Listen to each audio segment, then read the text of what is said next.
আজকে আমাদের যে আলোচনা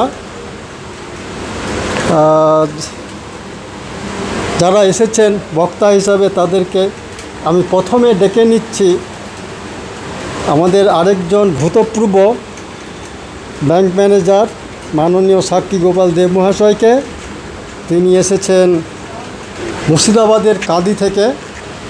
তিনি একজন সফল ব্যাংক ম্যানেজার, আমি এর পরিচয় আগেই দিয়েছি, এবং সুলেখক, কবি, সাহিত্যিক হিসাবে তার একটা বিশাল পরিচিতি গড়ে উঠছে।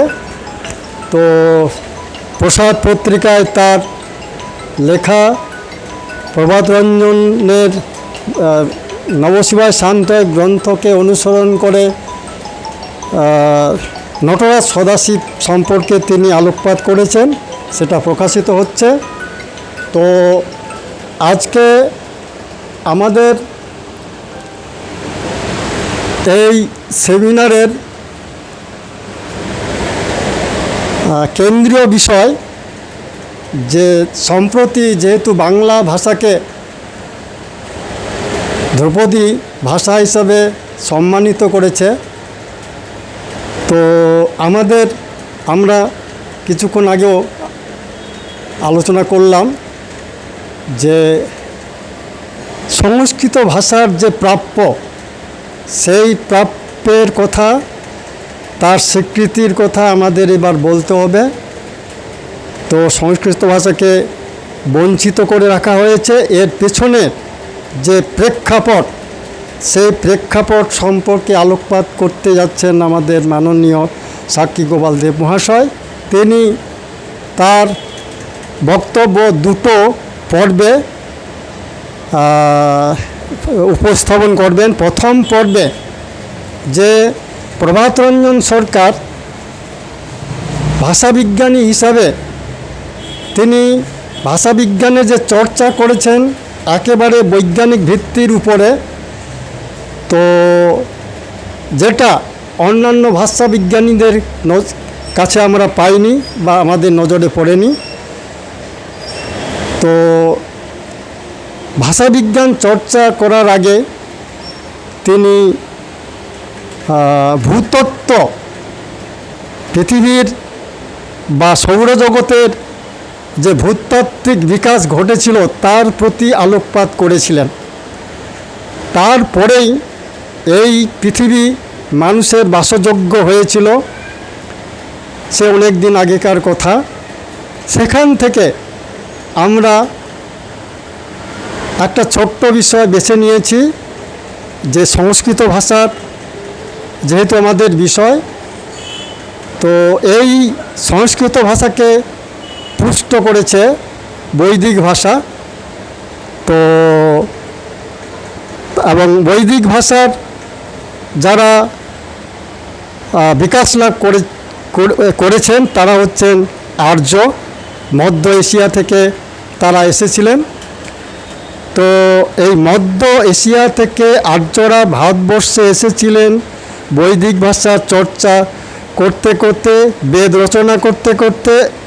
এই জায়গায় প্রভাতরঞ্জন সরকারের স্পষ্ট অনেকগুলো বক্তব্য রয়েছে যে কতগুলো ধাপে ধাপে ওরা এসেছিলেন, এবং বেদ রচনা যে অঞ্চলে এর যে ভৌগোলিক পরিসীমা, সময়কাল, সেটা উল্লেখ করে তিনি বিশ্লেষণ করেছেন।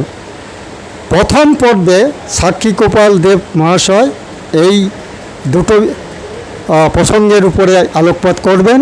এক হচ্ছে ভূতাত্ত্বিক বিবর্তন আর আর্যদের আগমন পর্ব। নমস্কার, আমি মাননীয় সাক্ষী গোপাল দেব মহাশয়কে তার বক্তব্য উপস্থাপন করার জন্য আহ্বান করছি। সবাইকে নমস্কার, শারদীয় শুভেচ্ছা, প্রীতি, ভালোবাসা।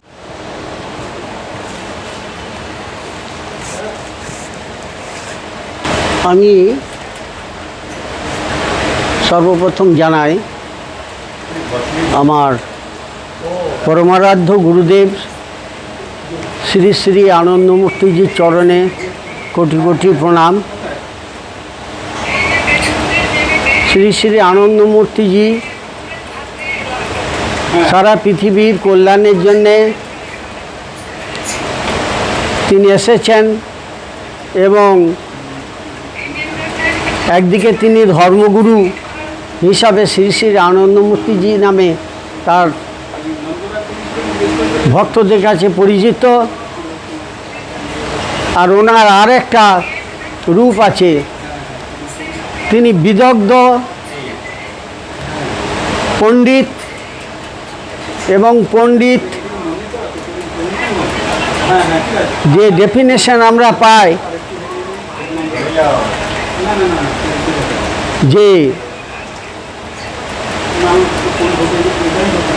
পণ্ডা থেকে পণ্ডিত শব্দটা এসেছে।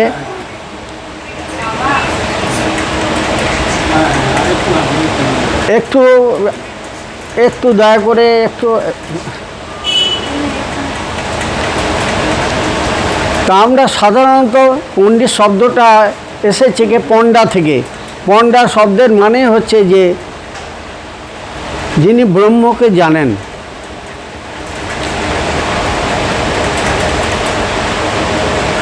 আর শ্রী শ্রী আনন্দমূর্তির সম্বন্ধে একটা জিনিস বলা দরকার, যে আমরা বা সাধারণ ব্যাপারে আমরা পণ্ডিত বলতে যা বোঝায়, আমরা কিছু নিজস্ব বুদ্ধি এবং যা পারিপার্শ্বিকতা থেকে অন্যান্য মনীষীদের কাছ থেকে যেগুলো আমরা কেউ জানেন, যখন সাধারণ মানুষের থেকে যারা বেশি জানেন তাকে অনেক সময় পণ্ডিত বলা হয়। কিন্তু পণ্ডিত শব্দের প্রকৃত অর্থ হচ্ছে যিনি ব্রহ্মকে জানেন তাকেই পণ্ডিত বলা হয় আর কি। বা অনেক সময় ব্রাহ্মণ, ব্রহ্ম জানতি যশ ব্রাহ্মণ বলেই আমরা সাধারণত প্রকৃত এর অর্থ। আনন্দমূর্তিজি মানুষ হিসাবে, একজন বাঙালি হিসাবে তার নাম শ্রী প্রভাতরঞ্জন সরকার। এটা সমস্ত বাঙালি জাতির তথা সারা পৃথিবীর মানুষের কাছে একটা পরম প্রাপ্তি এবং পরম গৌরবের জিনিস। তো তার চরণে আমি শতকোটি প্রণাম জানাই। এবার যে আলোচনাটা করার জন্য আমাকে বলা হয়েছে সেটা হচ্ছে যে ভাষা ভাষা এসেছে ভাব থেকে ভাষার উৎপত্তি। তাই ভাষা সারা পৃথিবীতে বহু জাতি বহু মানুষ রয়েছেন এবং এক একজনের ভাষা এক এক রকম। তো সেই ভাষার ওপর চর্চা হয়েছে, কিন্তু সামগ্রিকভাবে চর্চা করতে গিয়ে বড় বড় তাবর পণ্ডিতরা অনেক সময় দিশাহারা হয়ে পড়েছেন, যে হাল ছেড়ে দিয়েছেন যে বিভিন্ন ভাষা আমাদের আছে সারা পৃথিবীতে, তার একটা উৎস তো থাকবে, সেই উৎসটা কি সেইটা হাল ছেড়ে দিয়েছেন। কিন্তু যে জগৎ বিখ্যাত যে মনীষী শ্রী প্রভাতরঞ্জন সরকার, তিনি তার বক্তব্যে তার প্রবচনে সেই উৎসের সন্ধান দিয়েছেন এবং সেটা এখনকার যারা গবেষণা করছেন তারা এই আনন্দমূর্তিজির এই যে বক্তব্যটাকে তারা সমর্থন করছেন। আজ সেই সম্বন্ধে, সেই ভাষার সম্বন্ধে আমরা আলোচনা করব। সকলকে নমস্কার জানিয়ে আমি বসার অনুমতি নিচ্ছি।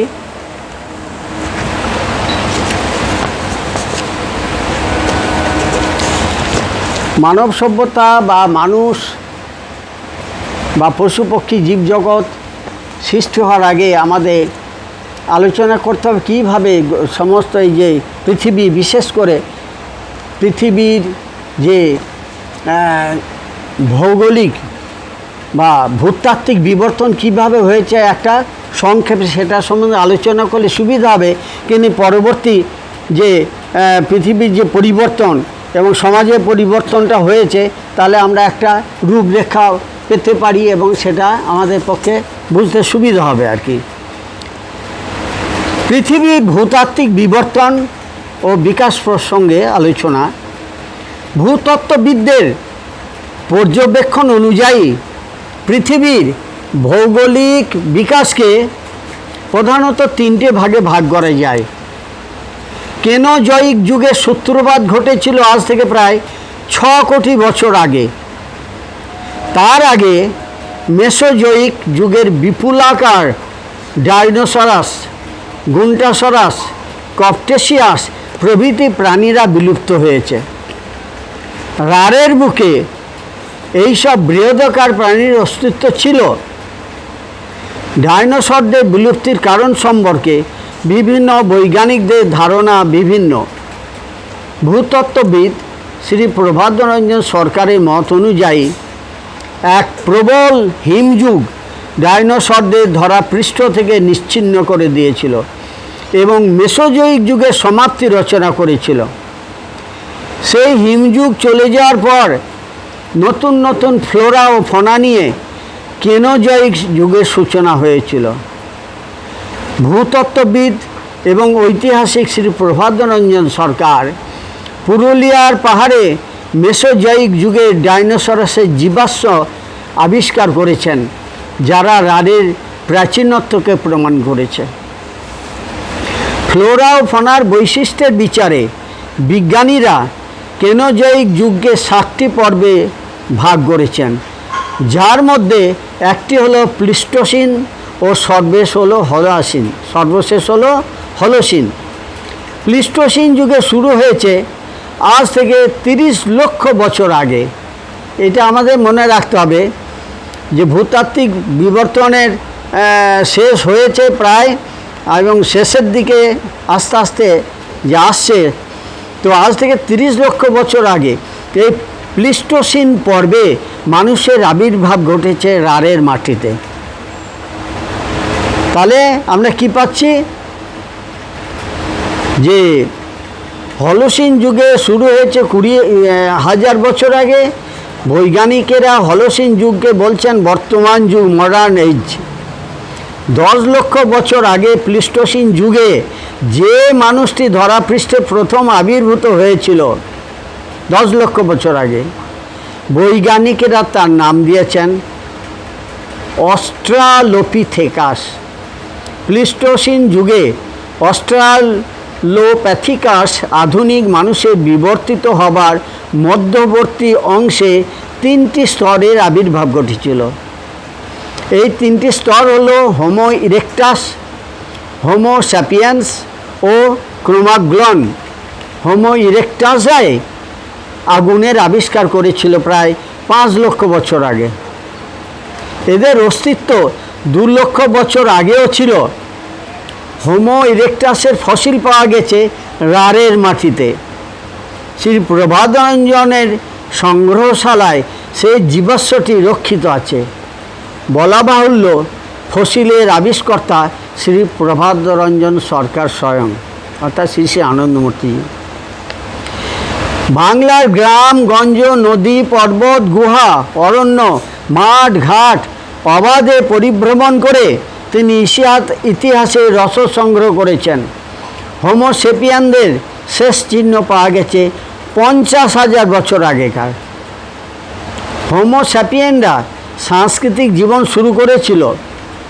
নিয়মিত অস্ত্রশস্ত্র নির্মাণ ও ব্যবহার, প্রাকৃতিক অর্থনীতি, দৈনন্দিন কাজে আগুনের ব্যবহার, রান্না করা মাংস খাওয়ার অভ্যাস প্রভৃতির দ্বারা তারা মানুষকে একটা নতুন স্তরে পৌঁছে দিয়েছিল। সেই স্তরটি হলো ক্রোমাগলন স্তর। হোমো স্যাপিয়েনদের বিস্ময়কর সৃষ্টি হলো গুহা চিত্র।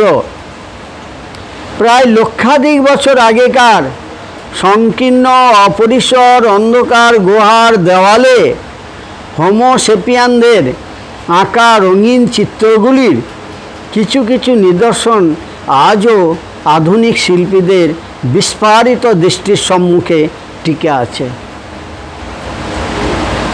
ক্রোমাগলনদের শিল্পচেতনা ছিল আরও উন্নত, গভীর।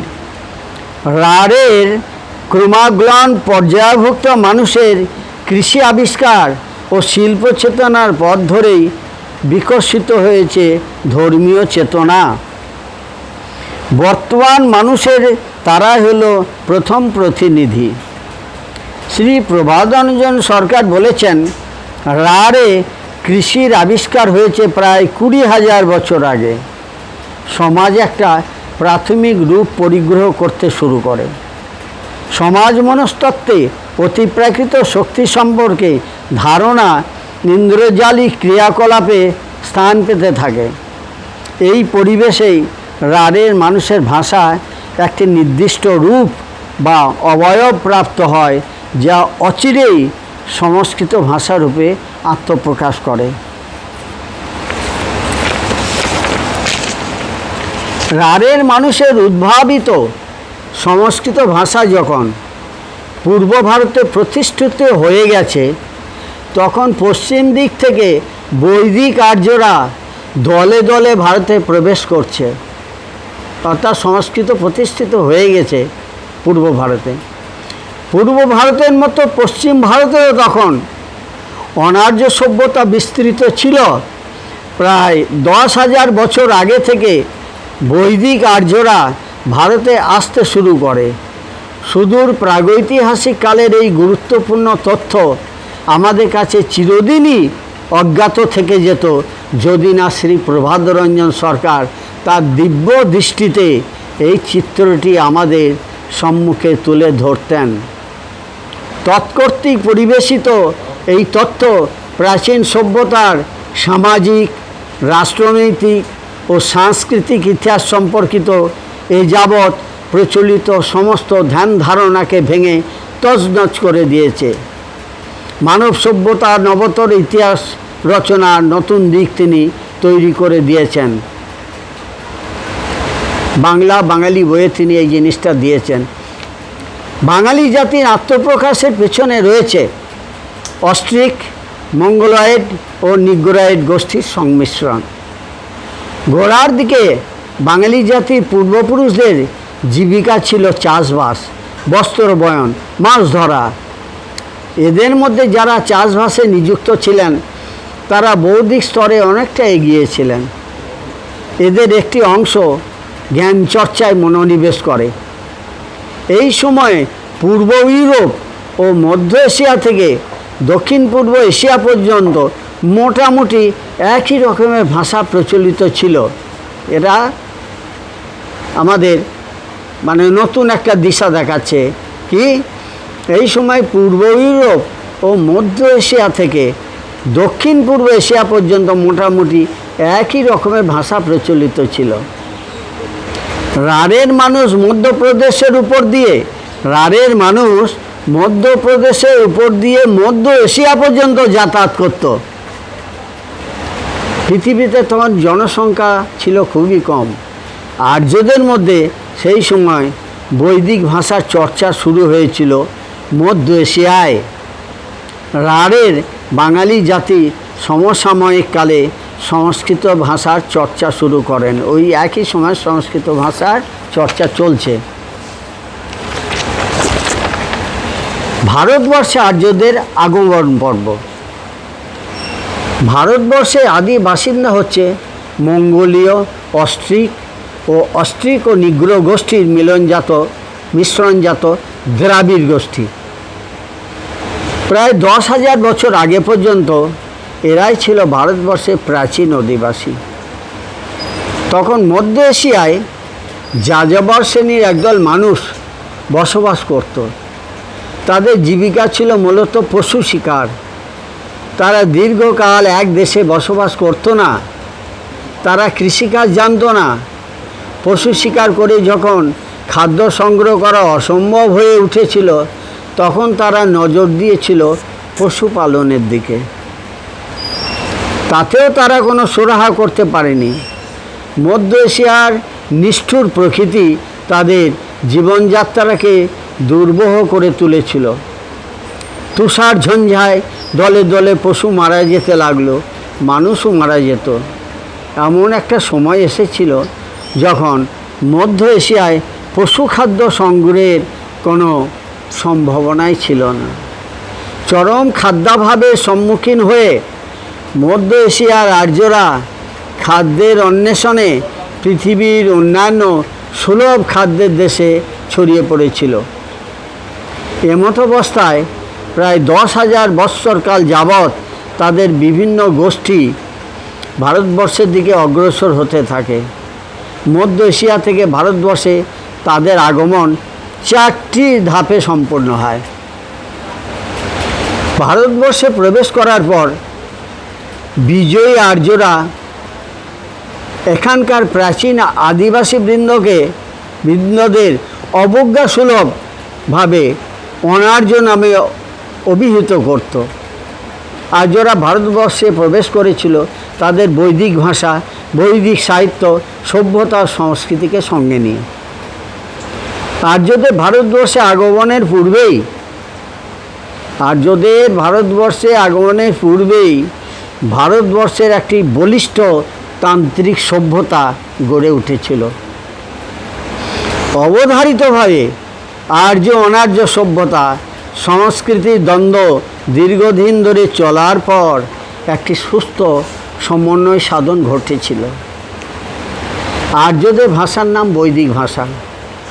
এই ভাষায় রচিত প্রাচীনতম গ্রন্থটির নাম হচ্ছে ঋগ্বেদ। ভারতবর্ষে প্রবেশ করার আগে আর্যরা ঋগ্বেদের রচনা সম্পন্ন করে ফেলেছিল। সুতরাং আমরা একটা জিনিস পাচ্ছি, ঋগ্বেদটা ভারতবর্ষে বাইরে রচিত হয়েছিল এবং শেষও হয়েছিল। তাদের রচিত যজুর্বেদ ও অথর্ববেদ আংশিকভাবে ভারতীয়, আংশিকভাবে অভারতীয়। সামবেদ কোনো বেদ নয়।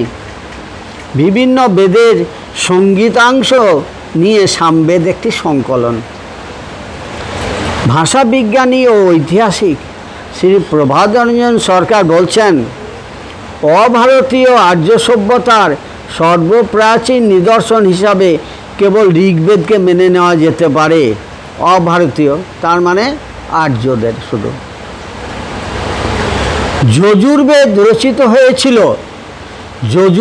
রচিত হয়েছিল ইরান, আফগানিস্তান, ভারতের উত্তর পশ্চিম অংশ ও বর্তমান রুশ দেশের কোনো অংশে। তাই তাকে সম্পূর্ণভাবে অভারতীয় বলা চলে না। বিশেষ করে তৎকালীন আফগানিস্তান মানে গান্ধার, যেটা আগে নাম ছিল, ও রাশিয়ার কোনো অংশকে তখন তৎকালীন ভারতবর্ষের অঙ্গরূপে গণ্য করা হতো। মানে ওগুলো ভারতবর্ষের মধ্যেই ছিল সেই সময়। আর সবাই আমরা জানি গান্ধারী ধৃতরাষ্ট্রের স্ত্রী হয়েছিলেন। সুতরাং একটা সদ্ভাব সম্পর্ক এবং ভারতবর্ষের মধ্যে একটা ছিল। এই ঋগ্বেদীয় সভ্যতাও ভাবে ও ভাষায় অভারতীয় আর্য।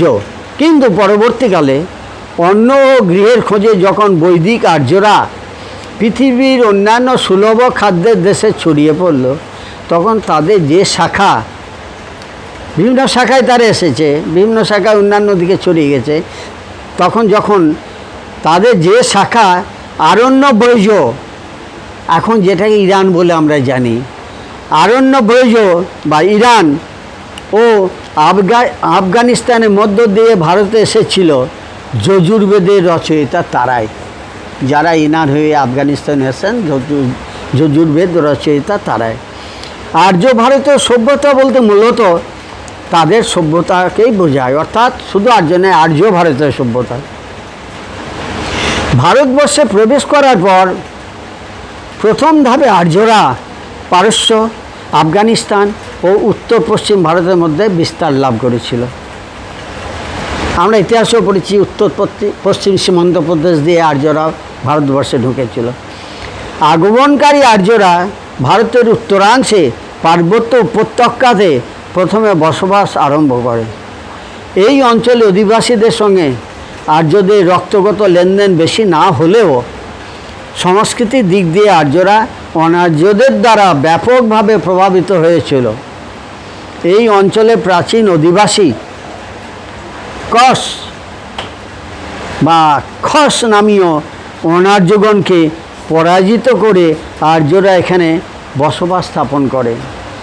সেই কসেদের নাম অনুযায়ী দেশের নাম রাখে কসমেরু বা কাশ্মীর, যাকে আমরা কাশ্মীর বলে জানি।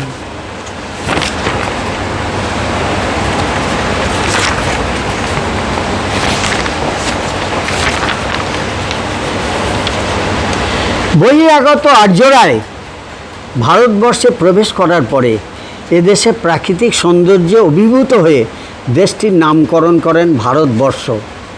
এই প্রসঙ্গে ভাষাবিজ্ঞানী ও ঐতিহাসিক শ্রী প্রভাত রঞ্জন সরকার বলেছেন, এই কসবির দেশের দক্ষিণাংশে জম্বু ফলের আকার বিশিষ্ট শিলাখণ্ডের প্রাচুর্য থাকায় আর্যরা এই অংশের নাম রাখে জম্বুদ্বীপ, বর্তমানে জম্মু আমরা জানি। পরে অবশ্য জম্বুদ্বীপের নদীকূলে তারা প্রথম স্বর্ণের সন্ধান পায়, আর তাই স্বর্ণের নামকরণ হয় জাম্বু নদ। আরও পরবর্তীকালে তারা যখন ভারতের বিস্তৃত অঞ্চলে বসবাস স্থাপন করে, তখন এই দেশকে বসবাসের ও বিকাশের সর্বাপেক্ষা উপযুক্ত দেশ মনে করে এর নাম দেয় ভারতবর্ষ। ভর অর্থাৎ যে খাওয়ায়, ভরণ পোষণ, ভর শব্দ ভরণ পোষণ এসেছে আর কি। ভর অর্থাৎ যে খাওয়ায়, তো অর্থে যে বিকাশ করায়, বর্ষ অর্থে বিস্তীর্ণ ভূমি। তাহলে কী হলো? ভরত সম্বন্ধীয় বর্ষ, এই অর্থে ভারতবর্ষ। ভারতবর্ষে আর্য ভারতীয় সভ্যতা শুরু হয়েছিল যজুর্বেদের রচনাকাল থেকে। তাহলে আর্য ভারতীয় যোগ হয়ে গেল ভারতের সঙ্গে আর্যরা, সেই জন্য ভারতবর্ষে আর্য ভারতীয় সভ্যতা শুরু হয়েছিল যজুর্বেদের রচনাকাল থেকে। ঐতিহাসিক ও ভাষাবিজ্ঞানী শ্রী প্রভাত রঞ্জন সরকার বলছেন, পরবর্তীকালে অন্ন ও গৃহের খোঁজে যখন বৈদিক আর্যরা পৃথিবীর অন্যান্য সুলভ খাদ্যের দেশে ছড়িয়ে পড়ল, তখন তাদের যে শাখা আরণ্যব্রজ বা ইরান ও আফগানিস্তানের মধ্য দিয়ে ভারতে এসেছিল, যজুর্বেদের রচয়িতা তারাই। আর্য ভারতীয় সভ্যতা বলতে মূলত তাদের সভ্যতাকেই বোঝায়। এই যজুর্বেদের যুগে তাদের মধ্যে ব্যাপক বিকাশ ঘটেছিল, আর এই বিকাশের সর্বশ্রেষ্ঠ পরিণাম হলো যজুর্বেদীয় ব্রহ্মবাদ।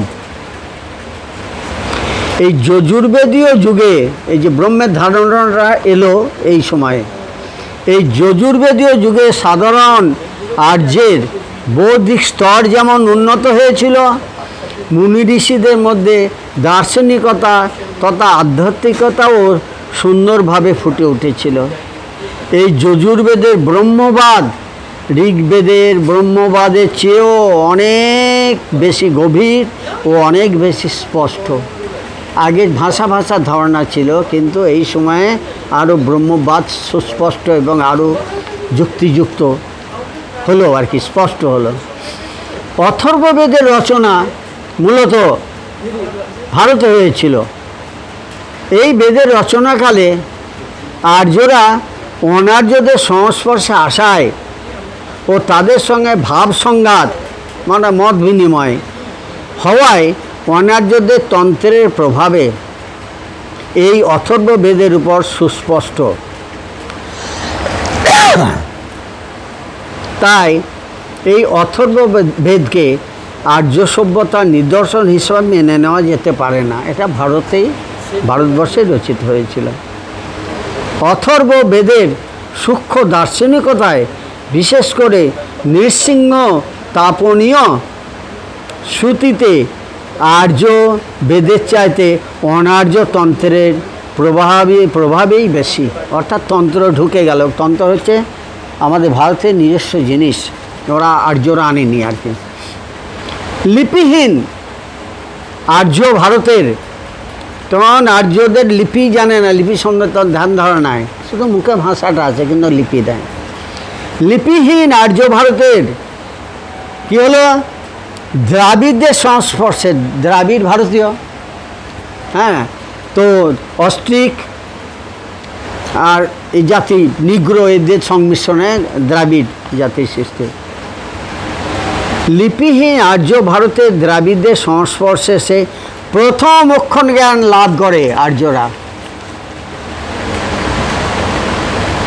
আর্যদের আগমনের পূর্ব থেকেই ভারতের দ্রাবিড়দের মধ্যে মহেঞ্জোদারো হরপ্পা সভ্যতা ওদের যে ইয়েগুলো লিপি বা এই পেয়েছিল যে ষাঁড়ের পিঠে ষাঁড়, অর্থাৎ শিবের তো বাহন ছিল ষাঁড়, এবং শিখ পরবর্তী সভ্যতা মহেঞ্জোদারো হরপ্পা সভ্যতা এইখানে দিয়েছেন।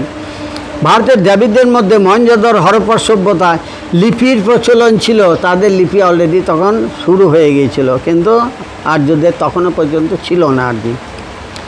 দ্রাবিড়দের সন্ধবী লিপি, দ্রাবিড়দের সন্ধবী লিপি মানে ভারতীয়, ওরা আর্য সংস্পর্শে পরবর্তীকালে এই সন্ধবী লিপি একমাত্র ভারতবর্ষের বা ভারতের এই সন্ধবী লিপি সংস্পর্শে আর্যরা এলো যখন, পরবর্তীকালে ব্রাহ্মী ও খরষ্টি লিপিতে রূপান্তরিত হয়ে গেল, যেটা পরবর্তীকালে অনেক ভুল করে বলে হচ্ছে আর্যদের ইচ্ছে, কিন্তু তা নয়।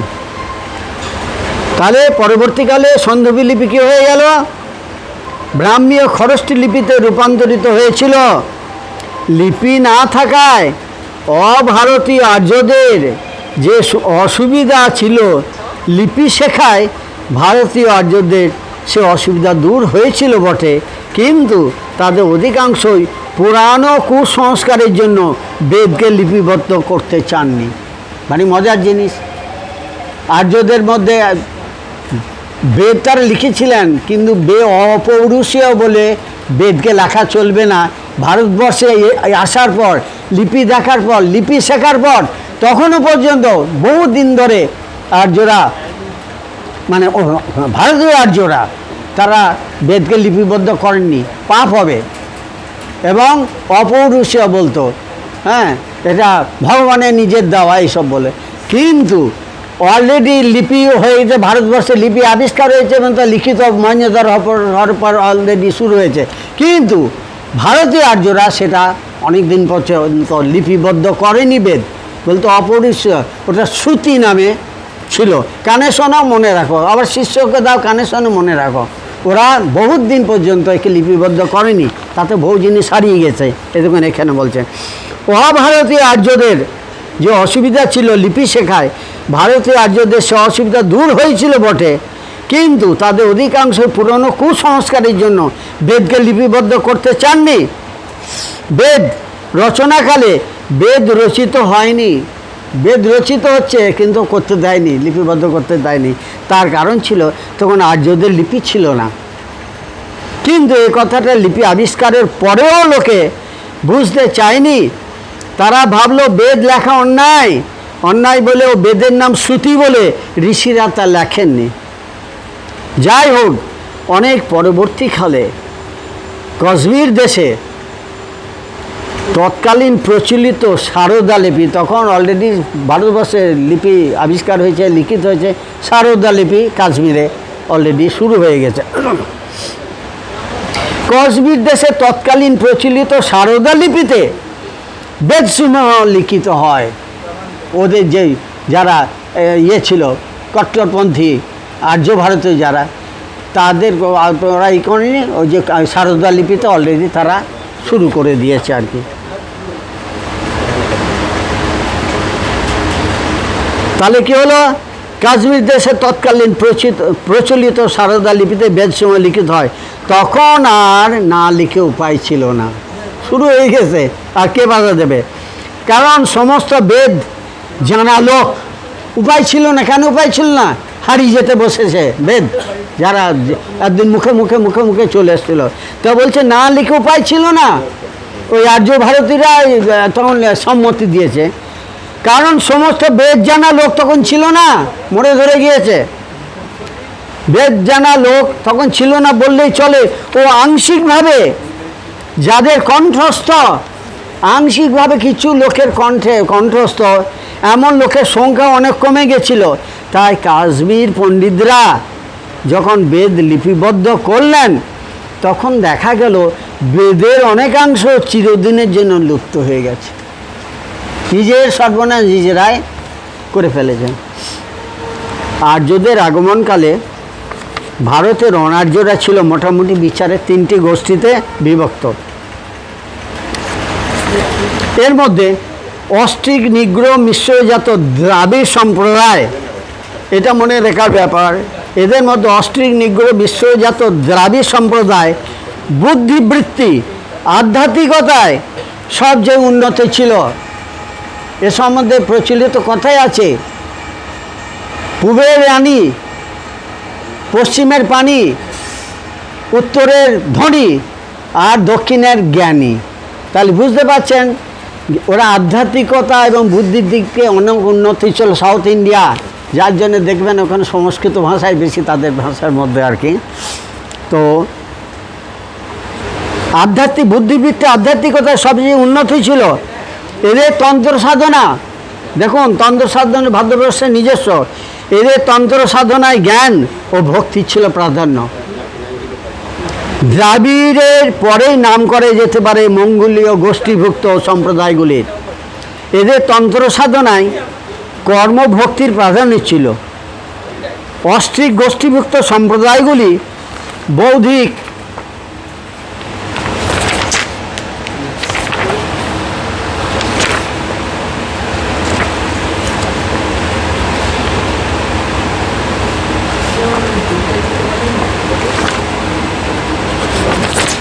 আর একটা আছে নাকি 4 5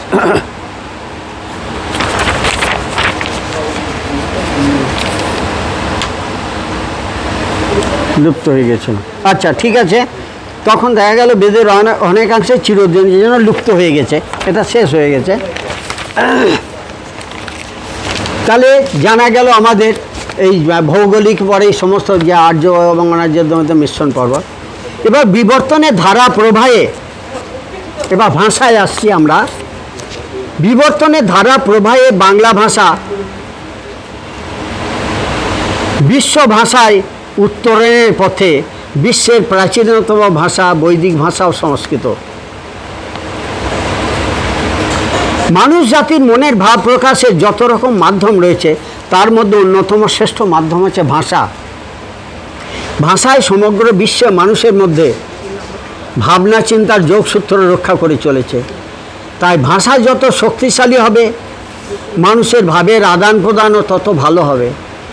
এই জন্য মানুষের কল্যাণের জন্যে যে কোনো ভাষার উৎকর্ষ সাধন বাঞ্ছনীয়। ভাষাকে ভাব প্রকাশের জন্য সর্বতোভাবে উপযোগী করে গড়ে তোলার প্রয়াস ভাষা বিজ্ঞানীরা করে গেছেন।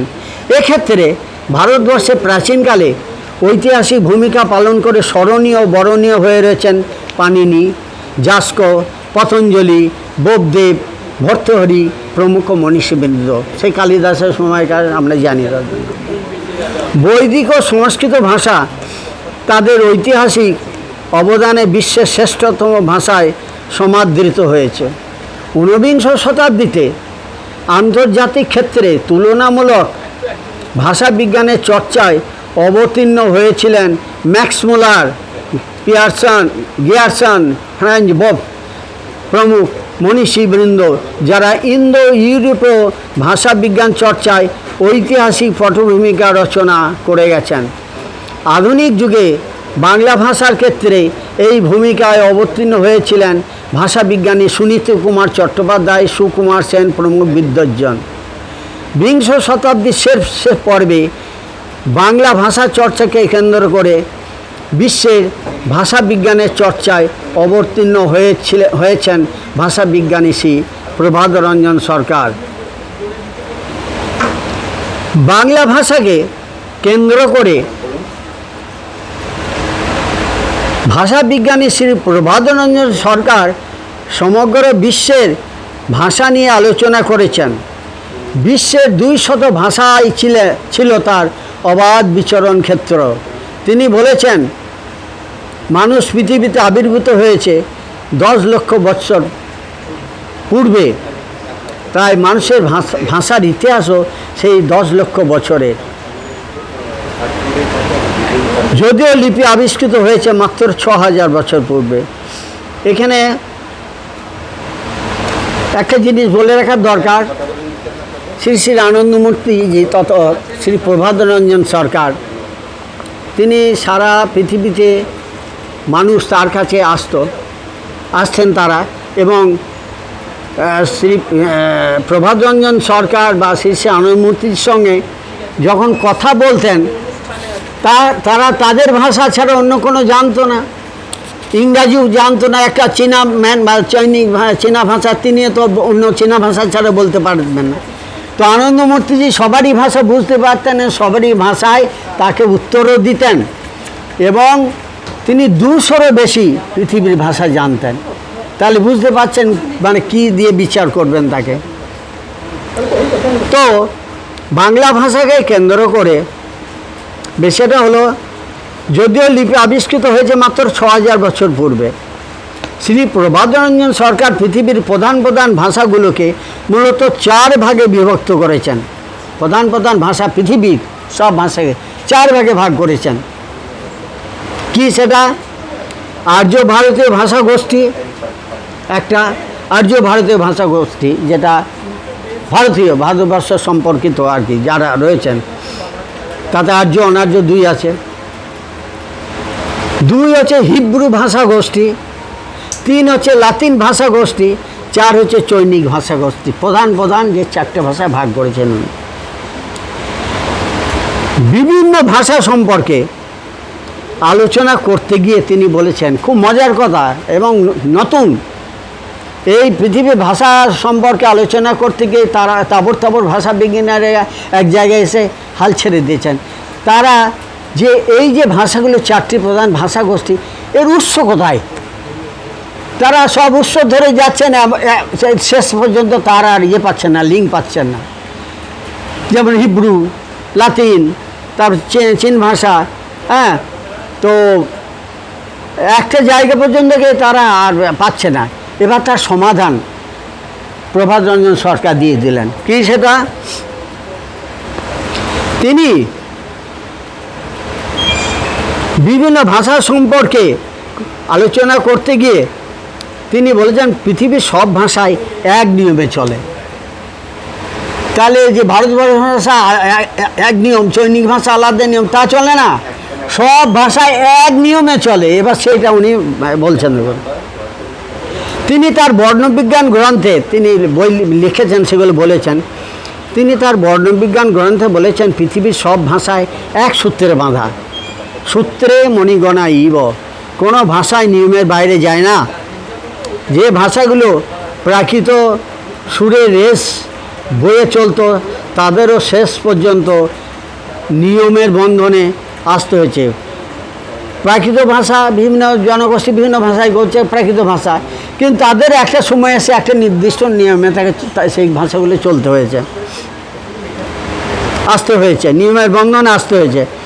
যখন লিপিমালা ছিল না, তার আগেও শব্দবিজ্ঞানের উপর দাঁড়িয়ে থাকা ভাষাগত ধ্বনি বিজ্ঞান ছিল। যখন এইসব নিয়ম কানুন ছিলেন, কিন্তু সব ওপরে একটা ধ্বনি বিজ্ঞান, মুখে উচ্চারণ করলাম যে ধ্বনি, সে ধ্বনি বিজ্ঞানটা বরাবরই মানুষ যখন কথা বলতে লেগেছে, ভাষা জানে না, লিপি জানে না, কথা বলতে লেগেছে আকারে ইঙ্গিতে বা একটা শব্দ দিয়ে, তখন ভাষা বিজ্ঞানে সে তাদের চলতে হতো।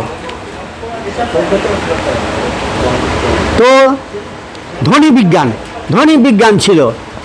এই প্রাচীনতম শব্দবিজ্ঞান ও ধ্বনি বিজ্ঞানের ওপর ভিত্তি করেই প্রাচীনতম বৈদিক সাহিত্যের আত্মপ্রকাশ। ভাষা বিজ্ঞানী প্রভাতরঞ্জন সরকার বিশ্লেষণ করে দেখিয়েছেন, ঋগ্বেদের প্রাচীনতম সূক্তগুলোর বয়স 15,000 বছর। ইতোপূর্বে আর কোনো ভাষা বিজ্ঞানী বেদের এত অধিক প্রাচীনত্ব প্রমাণ করতে পারেননি। বড় বড় তাবর পণ্ডিতরা পারেননি, কিন্তু প্রভাতরঞ্জন সরকার করেছেন। প্রভাতরঞ্জন ইনি একটা মানে অলোক সামান্য পুরুষ, উনি এসেছেন একটা উদ্দেশ্য নিয়ে পৃথিবীতে। তিনি বলেছেন, এর চেয়েও প্রাচীন সাহিত্য হয়তো বৈদিক ভাষায় ছিল, কিন্তু তা আমাদের হস্তগত হয়নি। কেন? মুখে আস্তে আস্তে আস্তে আস্তে হারিয়ে গেছে, তারপরে অব্দুল পর্যন্ত হাসেনি, সব হারিয়ে গেছে। কেননা মানুষ যেহেতু 10 লক্ষ বছর আগে আবির্ভূত হয়েছিল, সেক্ষেত্রে তাদের মধ্যে ভাষা ও সাহিত্য চর্চার সম্ভাবনা থাকা খুবই প্রবল। 10 লক্ষ বছরে এসছে, তারা তো এমনি চুপচাপ মুখ বন্ধ করেছিল না, আকারে প্রকারে আওয়াজ করে তাদের চলেছিল। 15,000 বছর আগে ঋগ্বেদ রচিত হয়েছিল বলে সেই থেকে আমরা পাচ্ছি, কিন্তু তার আগেও তারা বেঁচে ছিল, তারা কথা বলেছে নিজেদের মধ্যে, নাই লিপি আবিষ্কার হয়নি। অনেক ভাষা বুঝতে পারেনি। তাহলে এই জিনিসটা মনে রাখতে হবে। তা সেগুলো কি সাহিত্য চর্চার সম্ভাবনা থাকা খুবই প্রবল, প্রভাতরঞ্জন সরকার বলছেন, কিন্তু সেগুলো আমাদের আসেনি, আমাদের কাছ পর্যন্ত আসেনি। পাশ্চাত্য ও ভারতীয় সকল পণ্ডিতবর্গেরই একটা প্রচলিত ধারণা রয়েছে, বৈদিক ভাষার বিবর্তনে সংস্কৃত ভাষার উদ্ভব হয়েছে। একটা ভুল ধারণা ছিল যেটা, কি বলছেন, পাশ্চাত্য ও ভারতীয় সকল পণ্ডিত, পাশ্চাত্য তাদেরও ছিল একটা ভুল ধারণা, আমাদের ভারতীয় পণ্ডিত তাদেরও ছিল ভুল ধারণা। কি এই পণ্ডিতবর্গের একটা প্রচলিত ধারণা হয়েছে কি বৈদিক ভাষার বিবর্তনে সংস্কৃত ভাষার উদ্ভব হয়েছে। এ সম্পর্কে ভাষাবিজ্ঞানী শ্রী প্রভাতরঞ্জন সরকার সম্পূর্ণভাবে বাস্তবচিত্ত একটি ভিন্ন মত পোষণ করেছেন। কি সেটা তিনি প্রমাণিত করেছেন, সংস্কৃত ভারতের বহিরাগত ভাষা নয়, তা আমাদের দেশের মাটির ভাষা, ভারতবর্ষের।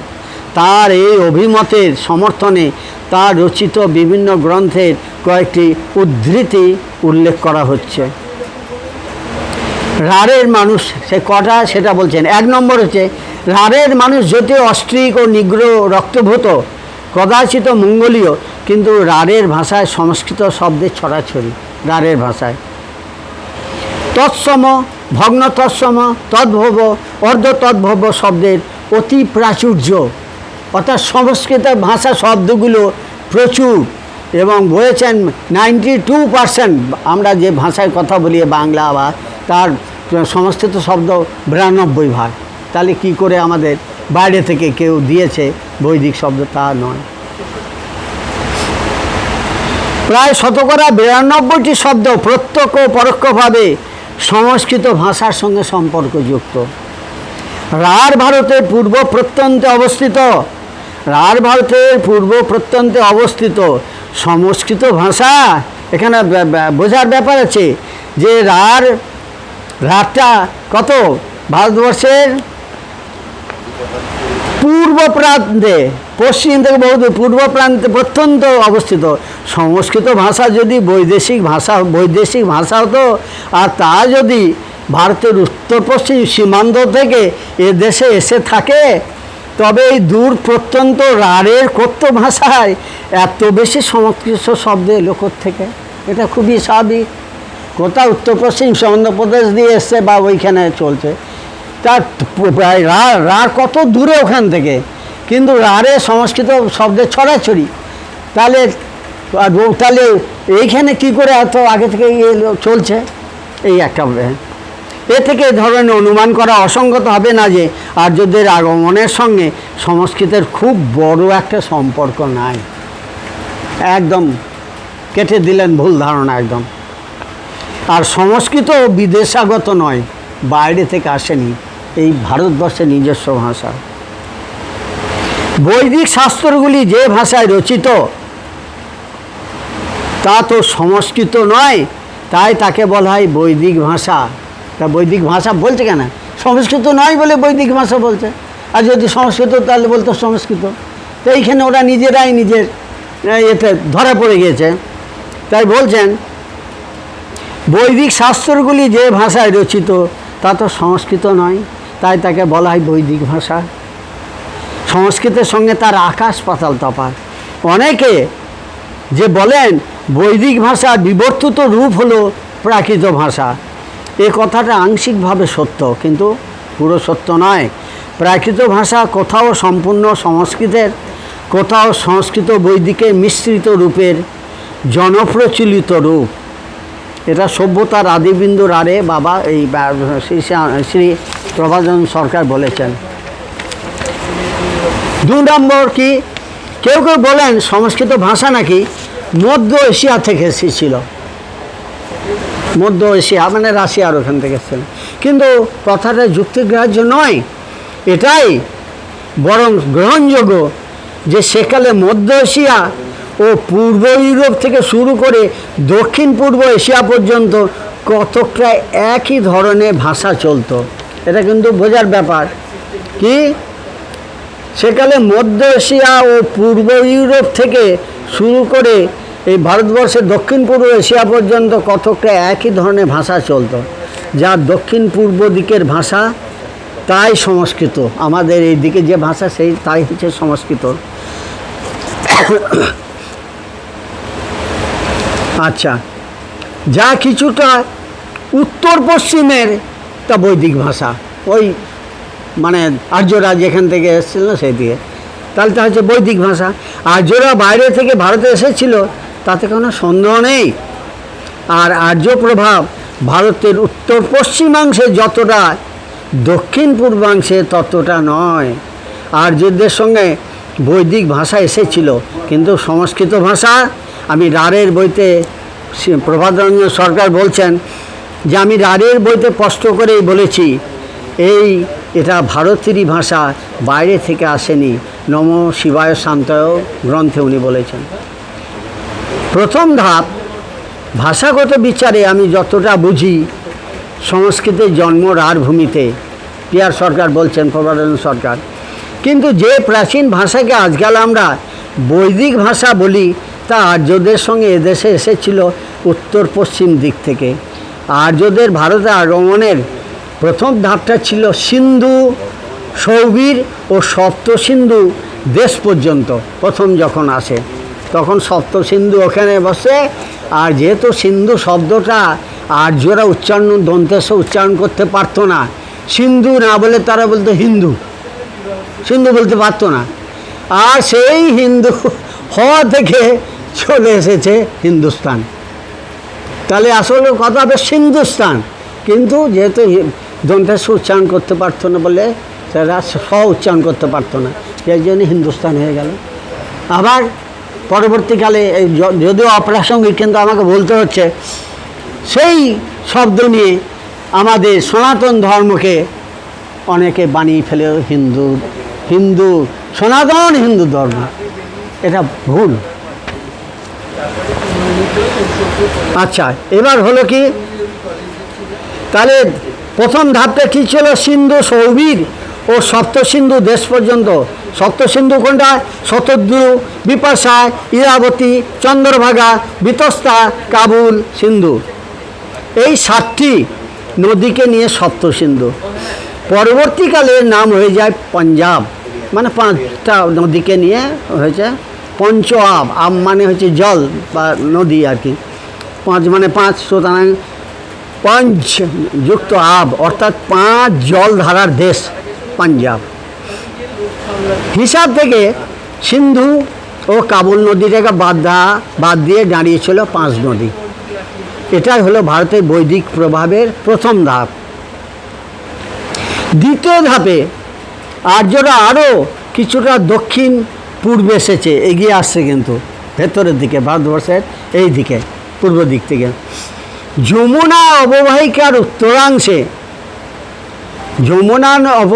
উত্তরাংশে তাদের প্রভাব বিস্তার হয়েছিল। অঞ্চলটির তারা নাম দিয়েছিল হরিদ্ধান্য। আরও ঢুকে গেল ভারতবর্ষের ভিতরে। এই হরিদ্ধান্য থেকে হরি অহান্য, হরি আনা থেকে হরিয়ানা, হরিহানা থেকে হরিয়ানা। এখন হরিয়ানা যে আমরা ভারতবর্ষের মধ্যে হয়, এটাকে আমরা বলতে পারি বৈদিক প্রভাবের দ্বিতীয় ধাপ। তৃতীয় ধাপ, এরপরে তারা গঙ্গা যমুনার অববাহিকা ধরে এলো প্রয়াগ পর্যন্ত। এটাকে আমরা বলতে পারি বৈদিক সভ্যতার তৃতীয় ধাপ। চতুর্থ ধাপ, তারপর আরও পূর্ব দিকে এগিয়ে এসে তারা তাদের প্রভাব বিস্তার করলে উত্তরে গণ্ডকী নদী ও দক্ষিণে সোন নদীর তীর পর্যন্ত। এটাকে বলতে পারি বৈদিক সভ্যতার চতুর্থ ধাপ। আর একটা কথা প্রসঙ্গে, আর্যরা তারপরে এই বাংলার এই দিকে আর আসেননি, তারা আসতে পারেনি আর কি, এরকম ব্যাপার।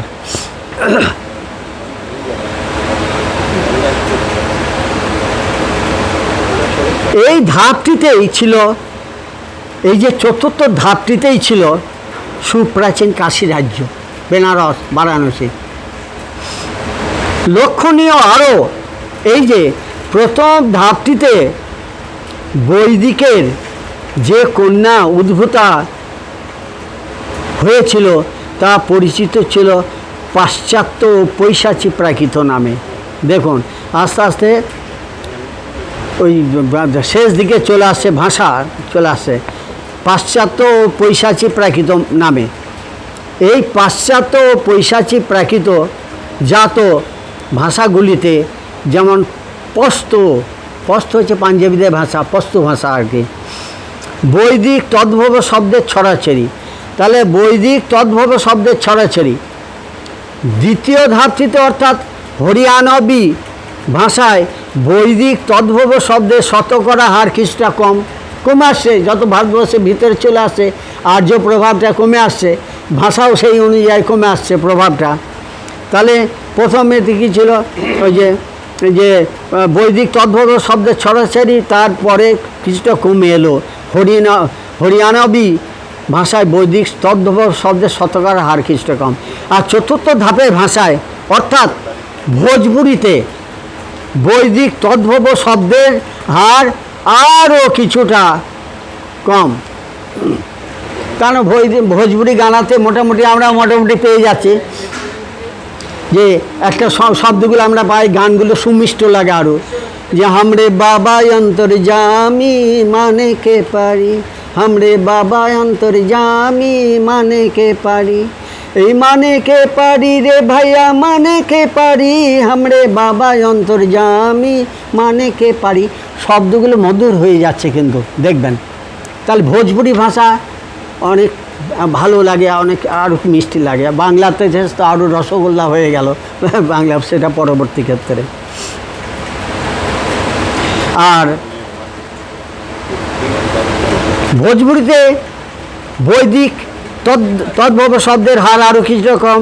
তবে কেউ যেন এই কথা না ভাবেন যে এই প্রভাব চতুর্থ ধাপে একেবারে শেষ হয়ে গেছিল, তখনও শেষ হয়নি, আরও চলবে।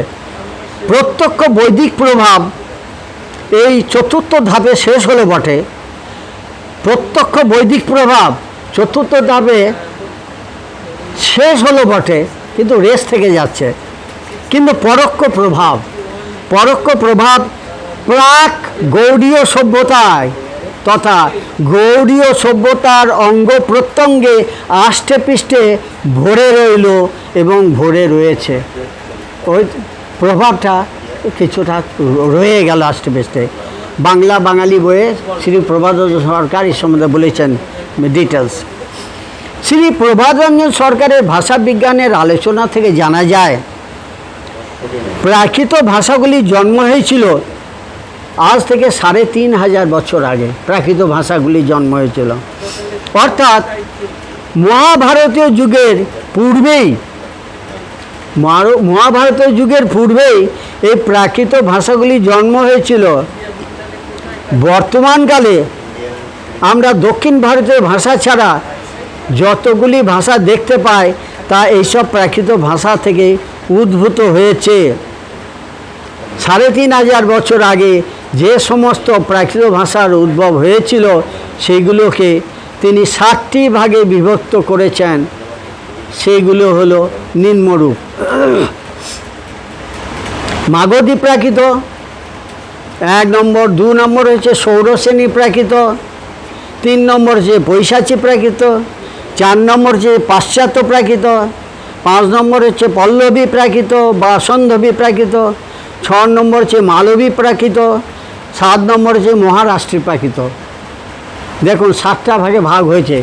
যখন আর্য প্রভাব প্রায় প্রত্যক্ষভাবে শেষ হলো, পরোক্ষ প্রভাবগুলো থেকে যাচ্ছে, তাকে ৭ ভাগে ভাগ করেছেন প্রধানমন্ত্রী সরকার। 4টি প্রধান ভাষা গোষ্ঠীর ভাষা ছাড়াও শ্রী প্রভাতরঞ্জন সরকার দ্রাবিড় ও মালয় ভাষা গোষ্ঠীর অন্তর্গত ভাষা নিয়েও আলোচনা করেছেন।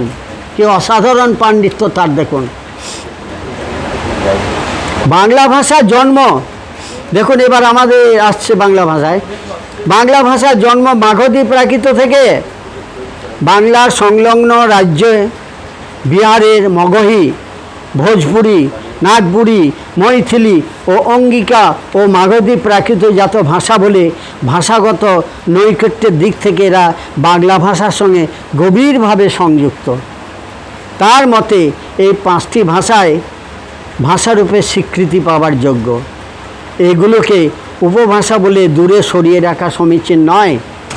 সবাইকে আমার আন্তরিক নমস্কার, আমার শ্রদ্ধা এবং ভালোবাসা, এবং শ্রী শ্রী আনন্দমূর্তিজি যে যা পৃথিবীতে এলেন তাকে চিনতে অনেক সময় লাগবে, কিন্তু সাধারণত সারা বিশ্বের মানুষ বা তার সম্বন্ধে একটা আলোচনা এবং তাকে নিয়ে গবেষণা শুরু হয়ে গেছে, এবং সারা পৃথিবীর একমাত্র সলিউশন, একমাত্র সমাধান এই শ্রী শ্রী আনন্দমূর্তিজি বা প্রভাতরঞ্জন সরকার দিয়ে গেছেন। এছাড়া অন্য কোনো পদ নাই। ন্যায্য পন্থা বিদ্যুতায়নায়, এইটাই হচ্ছে একমাত্র পথ এবং সে পথ। সবাইকে নমস্কার জানাই। অসংখ্য ধন্যবাদ মাননীয় সাক্ষী গোপাল দেব মহাশয়কে।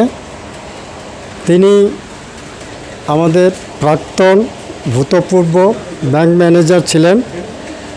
বর্তমানে লেখালেখির জগতে খুব সুনাম করেছেন। তার নিজস্ব কয়েকখানা পাবলিকেশন রয়েছে। তিনি নিয়মিত কবিতা চর্চা করেন, সঙ্গীত লেখেন।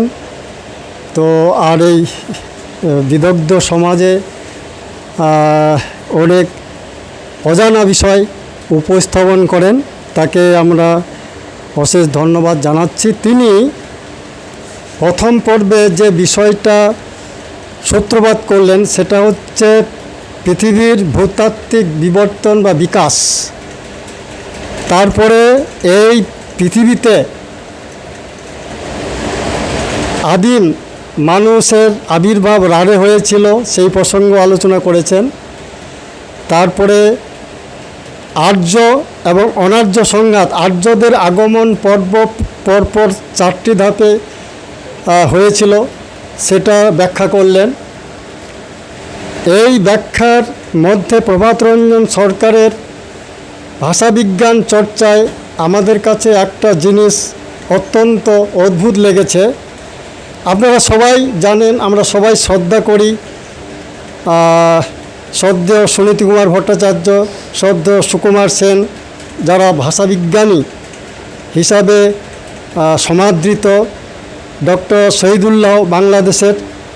এরা বাংলা ভাষার ইতিবৃত্ত, হিস্ট্রি অফ সুনীতি কুমার চট্টোপাধ্যায়ের যে thesis origin of Bengali language, তো বাংলা ভাষার উৎপত্তি সম্পর্কে বিশালভাবে কাজ করেছেন, অসাধারণ কাজ করেছেন। এবং যে 3 জনের নাম আমি উল্লেখ করলাম, সুনীতি কুমার চট্টোপাধ্যায়, সুকুমার সেন এবং মোহাম্মদ শহীদুল্লাহ, এরা এই বাংলা ভাষার উৎপত্তির ব্যাখ্যা করতে গিয়ে যে সিদ্ধান্ত টেনেছেন এবং যে সিদ্ধান্তকে পাশ্চাত্য প্রাচ্যের যত ভাষাবিজ্ঞানী সবাই সহমত পোষণ করেছেন, সমর্থন করেছেন, সেটা হচ্ছে যে বাংলা ভাষার সাথে সংস্কৃত ভাষার সম্পর্ক কী। বাংলা ভাষার সাথে সংস্কৃত ভাষার সম্পর্ক নির্ণয় করতে গিয়ে প্রভাতরঞ্জন সরকার ভাষাবিজ্ঞানী বলছেন বাংলা ভাষায় 92% 92% বাংলা ভাষার শব্দ এসেছে সংস্কৃত ভাষা থেকে। সংস্কৃত ভাষা থেকে তদ্ভব, তৎসম, ভগ্ন তৎসম এই বিভিন্ন রূপ ধারণের মাধ্যমে সংস্কৃত থেকে বাংলা ভাষার যে শব্দ সম্ভার, এই শব্দ সম্ভার তৈরি হয়েছে 92% শব্দের জন্য সংস্কৃত ভাষার কাছে বাংলা ভাষা ঋণী। সেখানে এদের মূল্যায়ন সুনীতি কুমার চট্টোপাধ্যায়, শহীদুল্লাহ এবং সুকুমার সেন, এনারা সিদ্ধান্ত একবার লিখিতভাবে দিয়েছেন যে সংস্কৃত ভাষার সাথে বাংলা ভাষার সম্পর্ক, বাংলা ভাষা হচ্ছে দূরতম আত্মীয়া, সংস্কৃত ভাষার দূরতম আত্মীয়া বাংলা ভাষা। তো তো এটা একটা বিতর্কের বিষয়।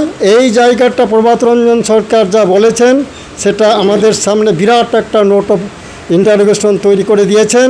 এক, দ্বিতীয়ত, জার্মানির ভাষাবিজ্ঞানীরা ঘোষণা করতে চলেছিলেন যে ইউরোপীয় এবং ভারতীয় ভাষাসমূহের আদি জননী হচ্ছে সংস্কৃত ভাষা। ল্যাটিন, গ্রিক, হিব্রু, সংস্কৃত এই ভাষাসমূহের মধ্যে রিলেশন রয়েছে, যেটা দেখে তারা তাজ্জব হয়ে গেছিলেন। তারা অবাক হয়ে গেছিলেন যে ল্যাটিনের সাথে সংস্কৃতের মিল কি করে হলো, সাদৃশ্য কি করে এলো। এটা খুঁজতে গিয়ে ভাষাবিজ্ঞানের যতগুলো পর্যায়, যতগুলো ধাপ রয়েছে, যতগুলো বিষয় রয়েছে, সেগুলো তন্ন তন্ন করে তারা খুঁজতে গিয়ে একেবারে কিনারায় গিয়ে পৌঁছে গেলেন যে সংস্কৃত ভাষাই হচ্ছে এই ইন্দো ইউরোপীয় ভাষা গোষ্ঠীর আদি জননী। এটার বিরোধিতা করতে শুরু করলেন ব্রিটিশ সাম্রাজ্যবাদী শক্তি। পরবর্তীকালে আমাদের এই সংস্কৃত ভাষার উপরে দ্বিতীয় আঘাত এই পশ্চিমবঙ্গেও এসেছিল। সে ব্যাপারে দ্বিতীয় পর্বে তিনি আলোকপাত করবেন। আমরা অনেকক্ষণ সময় আমাদের একটু এগিয়ে গেছে, এখন বিরতির সময়। বিরতির আগে আমরা যারা পড়ে এলেন তাদেরকে প্রভাত রঞ্জন সরকার সংস্কৃতি চর্চা ও গবেষণা কেন্দ্রের কলকাতা সোনারপুর শাখার পক্ষ থেকে অভিনন্দন জানাচ্ছি, স্বাগত জানাচ্ছি, নমস্কার জানাচ্ছি, শারদীয়া প্রীতি ভালোবাসা শুভেচ্ছা জানাচ্ছি। আমরা তাদেরকে অনুরোধ করছি আমাদের পরমারাধ্য গুরুদেব শ্রী প্রভাত রঞ্জন সরকারের চরণে পুষ্পার্ঘ্য নিবেদন করার জন্য। এবং আমাদের এই প্রভাত রঞ্জন সরকার গ্লোবাল কালচারাল অ্যান্ড রিসার্চ সেন্টারের আমাদের প্রেসিডেন্ট ডক্টর সুমিত্রা খাঁকে অনুরোধ করছি আমন্ত্রিত অতিথিদেরকে উত্তরে দিয়ে বরণ করে নেওয়ার জন্য। সামনে আসার জন্য অনুরোধ করছি সবিতা দাস, বাচিক শিল্পী।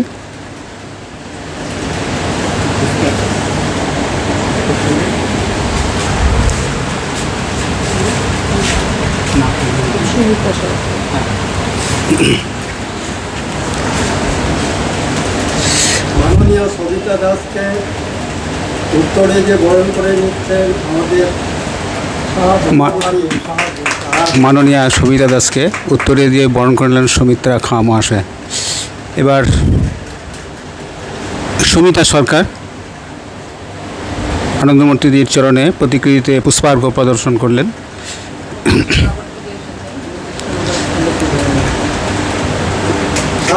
সাধু সাধু সাধু। তাপস মিস্ত্রি মহাশয়, বর্ধমান ইউনিভার্সিটির অধ্যাপক তাপস মিস্ত্রি মহাশয়কেও পুষ্পার্ঘ্য প্রদর্শনের জন্য আহ্বান জানাচ্ছি।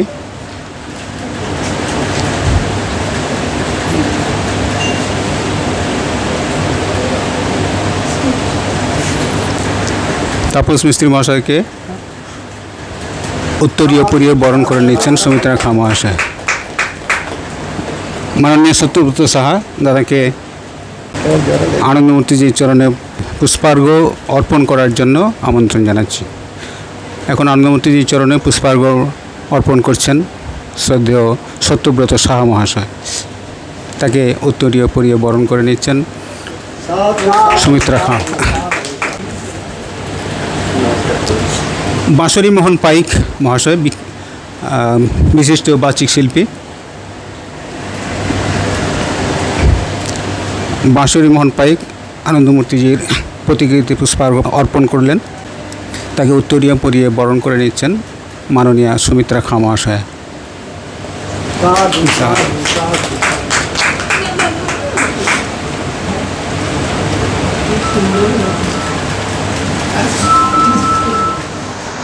নমস্কার।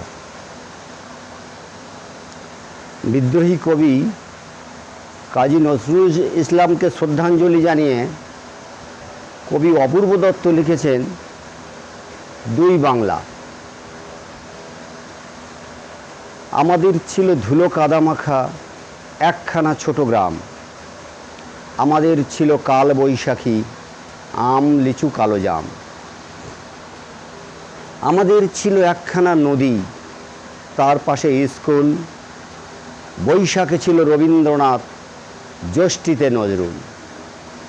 রবীন্দ্রনাথ পৃথিবীর কবি, নেই তাতে সংশয়। নজরুল নিয়ে তবে কেন আজও এত বিভ্রম হয়? কেউ বলে তিনি এপারের কবি, ওপারের বলে কেউ। এপার ওপার তাঁর কাছে এক, ফেরান না কাউকেও। কেউ বলে তিনি বিদ্রোহী কবি, কেউ বলে কবি ধর্মের। সাম্যবাদের পুরোহিত তিনি, মানুষের যত কর্মে। পদ্মার বুকে ঢেউ যদি লাগে, গঙ্গায় লাগে দোলা। মন্দির বলো মসজিদই বলো, তার কাছে সব খোলা। এপারেও তিনি, ওপারেও তিনি, মাঝখানে তার কাঁটা। একসাথে তাকে প্রণাম জানাতে বাড়িয়ে রয়েছি পাটা। বিভেদের গাছ কেউ যদি পোঁতে, টান মারো তার মূলে। দুই বাংলাকে এক করে দাও রবীন্দ্র নজরুলে। এরপরে কবি শ্রীজাত বন্দ্যোপাধ্যায় রচিত আরশিনগর। ঘরের পাশে আরশিনগর, বসত করে কে? মারবে বলে তোমায় কারা ধর্ম জেলেছে। কিন্তু তারা বিধর্মী সব, ঘুণের মতো ক্ষয়। দাঙ্গা যাদের ধর্ম, তারা আমার পক্ষ নয়। হিংসা ছড়ায়, উত্তেজনা, দ্বন্দ্ব, অসন্তোষ। বারুদ জড়ো করছি যখন, আগুনে কোন দোষ? কাদের পাড়ায় পুড়ছে বাড়ি, কাদের পাড়ায় ভয়? দাঙ্গা যাদের ধর্ম, তারা আমার বন্ধু নয়। অনেক আগেই পেরিয়ে গেছে পথে নামার দিন। মুখোশ যাদের সত্তা এবং দুমুখো আস্তিন, তাদের যেন এই মাটিতে না জোটে আশ্রয়। দাঙ্গা যাদের ধর্ম, তারা আমার সঙ্গী নয়। উটকো কিছু মিথ্যে মানুষ, ঘর ভাঙানো লোক, ভালোবাসার সামনে তাদের শাস্তি দেওয়া হোক। এই ভাষাতেই হাসন রাজা লালন কথা কয়। দাঙ্গা যাদের ধর্ম, তারা আমার বন্ধু নয়। বিদ্রোহী কবি কাজী নজরুল ইসলাম বিরচিত শিখা। যৌবনের রাগ রক্ত লেলিহান শিখা, জ্বলিয়া উঠিবে কবে ভারতে আবার? জড়তার ধূম পুঞ্জ বিদারণ করি, উদ্ভাসিয়া তমসার তিমির সর্বরি। কোথা সে অনাগত সাগ্নিক পুরোধা, নির্বাপিত প্রায় এই যজ্ঞ হোমানলে। উচ্চারিয়া বেদমন্ত্র দানিবে আহুতি, নব নব প্রাণের সমিধ কে যোগাবে সেথা? হায় রে ভারত হায়, যৌবন তাহার দাসত্ব করিতেছে অতীত জরার। জরাগ্রস্ত বুদ্ধিজীবী বৃদ্ধ জরদগব, দেখায় গলিত মাংস চাকুরির মোহ।